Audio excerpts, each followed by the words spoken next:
اور جب یہ بات ہو رہی تھی اس وقت وہ صدر پاکستان تھے، میں ایک گروپ لے کے ان کے پاس گیا ہوا تھا، تو وہ یہ کہنے لگے کہ میرا ایک جرمن دوست کہتا ہے کہ پاکستانیز آر سپر، لیکن اکیلے اکیلے، جہاں دو پاکستانی ہوئے نہیں تو وہاں خرابی پیدا ہوئی نہیں۔ یہ وجہ ہے جس کی وجہ سے عرب کنٹریز نے ہماری اس طریقے سے ریسپیکٹ کرنا چھوڑ دی ہے۔ پاکستانی مڈل ایسٹ میں جہاں جہاں کام کر رہے ہیں وہ انشور کرتے ہیں کہ میں یہاں کام کر رہا ہوں تو کسی اور پاکستانی کو نہیں آنے دینا، اور بھارتیوں کی یہ میں ان کو کریڈٹ دوں گا، جہاں ایک بھارتی اور خاص طور پہ ہندو اگر کسی فیکٹری میں کسی آفس میں داخل ہو جاتا ہے تو اس کا کیا ٹارگٹ ہوتا ہے کہ اب مجھے یہاں جتنے لوگ کام کر رہے ہیں ان کی چھٹی کروانی ہے، اور یہاں صرف اور صرف بھارتی کام کر رہے ہوں گے۔ تو یہ ایک بہت امپورٹنٹ وجہ ہے جس کی وجہ سے عرب کنٹریز نے ہم پاکستانیوں کی عزت کرنا چھوڑ دی ہے۔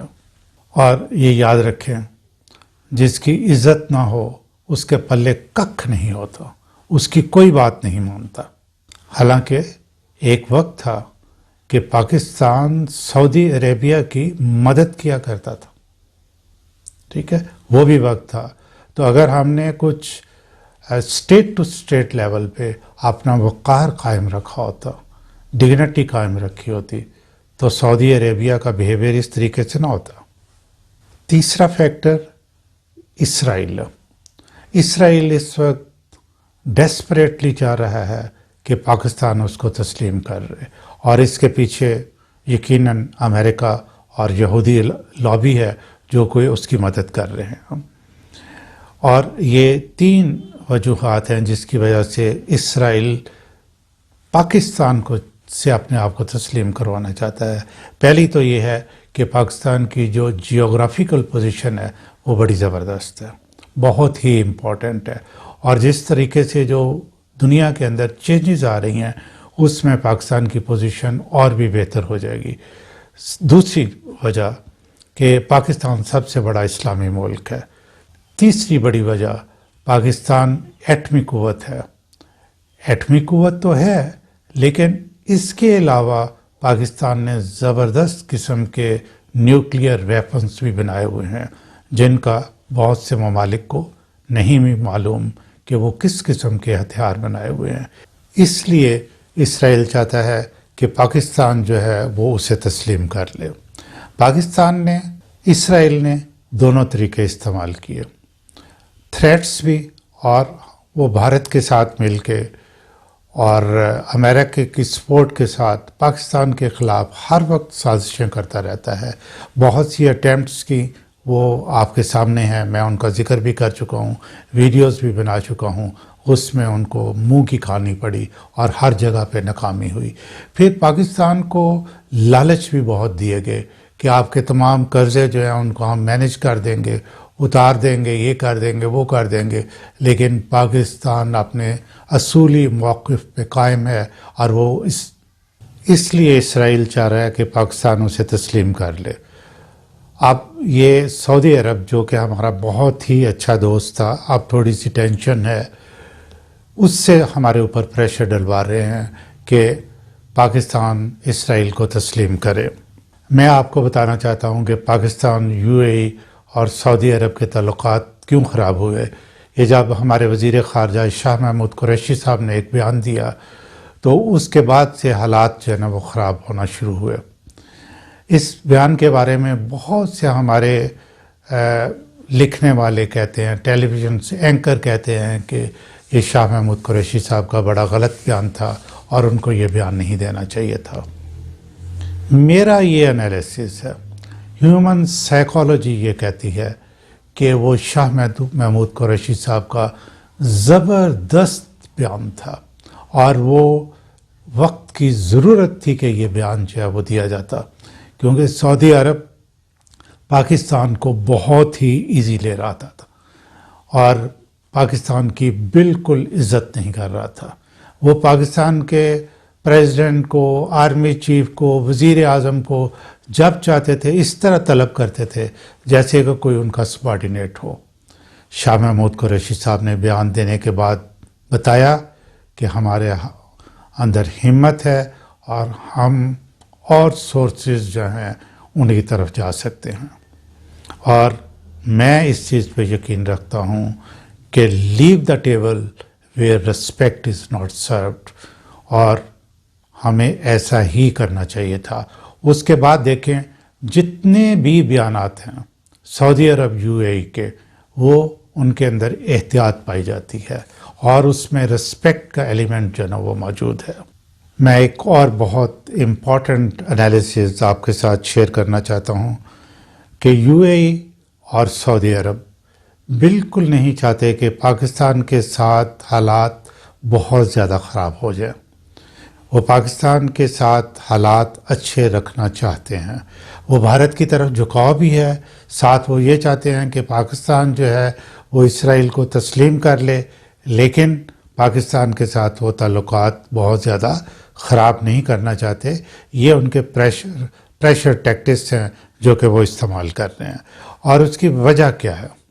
یہ دونوں ملک یہ چاہتے ہیں کہ اپنے اپنے ملکوں میں ان کی حکومت رہے، اور اسی لیے وہ اسرائیل کو تسلیم کر رہے ہیں، اور اسرائیل کو تسلیم کرنے کے بعد وہ یہ سمجھ رہے ہیں کہ ہم محفوظ ہو جائیں گے یا امریکہ ہماری مدد کرے گا، لیکن وہ بہت بڑی غلطی پہ ہیں۔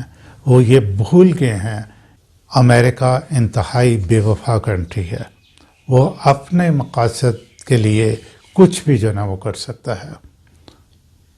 تو یہ ان دو ممالک کی سب سے بڑی بھول ہوگی، اور وہ بہت جلد پاکستان کے ساتھ دوبارہ تعلقات اچھے رکھنے کے لیے رابطہ کریں گے۔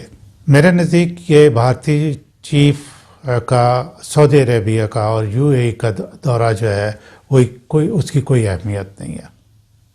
اگر یہ سعودی عرب ایسے کرے کہ جی پاکستان کے فوجوں کو وہاں سے نکال کے اور جو مسلمان ہیں بھارتی فوج میں اس کو جو ہے نا اپنی حفاظت کے لیے بلا لے یا حرمین شریفین کی حفاظت کے لیے، تو یہ سب سے بڑی اس کی غلطی ہوگی۔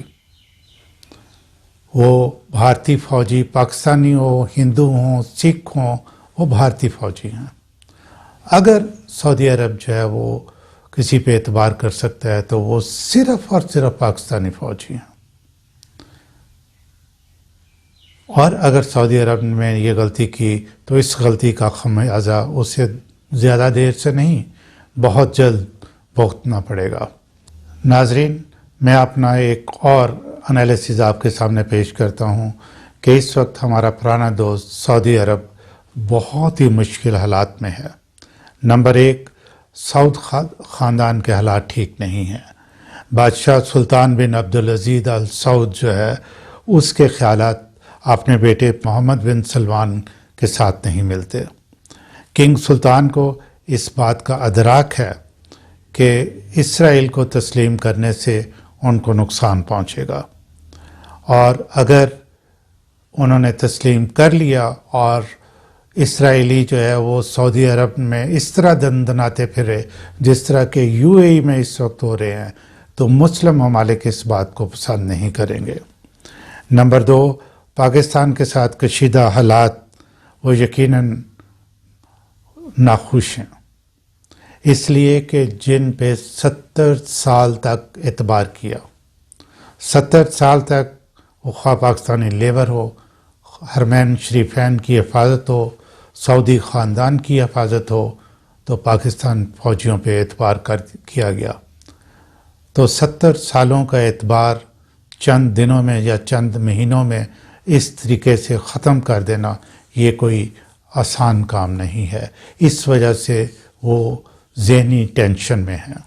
نمبر تین، 2023 میں لوزان ایگریمنٹ جو ہے وہ ختم ہو رہا ہے، اور اس وقت ٹرکی جو ہے مجھے کوئی شبہ نہیں ہے کہ بڑا ایگریسولی بیہیو کرے گا۔ اس وقت ان کو سعودی عرب کو پاکستان کی ضرورت پیش آئے گی۔ نمبر چار، اگر سعودی عرب اسرائیل کو تسلیم کر لیتا ہے تو جو اسے مسلم امہ کی لیڈرشپ ہے اس پہ بھی کمپرومائز کرنا پڑے گا. یہ بات بھی ان کے زیر بحث ہے. نمبر 5، سعودی عرب یہ سمجھتا ہے کہ جس طرح UAE نے اسرائیل کو تسلیم کیا تو اگلے ہی دن اسرائیلی لوگ وہاں آ کے ڈفرینٹ پروجیکٹ پہ جت گئے، تو سعودی عرب کے لیے ایسا ممکن نہیں ہوگا. اس وجہ سے بھی وہ بہت ٹینشن میں ہے. نمبر 6، سعودی عرب یہ بھی جانتا ہے کہ جس پہ وہ تکیہ کیا بیٹھا ہے یعنی امریکہ، وہ انتہائی بے وفا کنٹری ہے اور اس کی ہسٹری بتاتی ہے. تو اس لیے اگر اس کے کہنے پہ وہ اسرائیل کو تسلیم کرتا بھی ہے تو اس کو اس کا نقصان کسی وقت بھی ہو سکتا ہے. ان وجوہات کی بنا پہ سعودی عرب انتہائی ٹینشن میں ہے، پریشر میں ہے. اور میں اپنی پہلے 2 ویڈیوز بنا کے یہ کہہ چکا ہوں کہ بہت دیر نہیں لگے گی، سعودی عرب بہت جلد ہمارے ساتھ رابطہ قائم کرے گا. یہ ہمارا پرانا دوست ہے. حرمین شریفین کی وجہ سے بھی ہمیں سعودی عرب کے ساتھ ذرا ہاتھ ہلکا رکھنا چاہیے اور اس کے کولڈ بیہیویئر کے باوجود اس کو اچھے مشورے دیتے رہنا چاہیے.